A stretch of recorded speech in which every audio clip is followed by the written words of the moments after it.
మాజీ ఎమ్మెల్యే రవీంద్రనాథ్ రెడ్డి మీద అయితే కేసు నమోదు చేశారు. దీనికి కారణం ఏంటంటే తిరుమలలో ఆయన రాజకీయ వ్యాఖ్యలు చేశారు అనేది.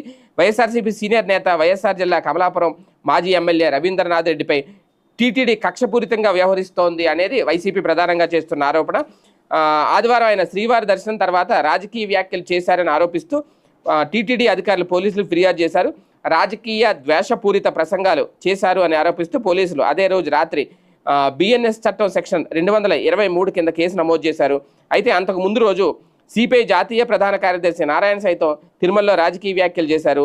ధర్మస్థల వంటి పుణ్యక్షేత్రంలో 100 మంది యువతులపై లైంగిక దాడులు చేసి చంపేసి పాతిపెట్టేశారు అనేది.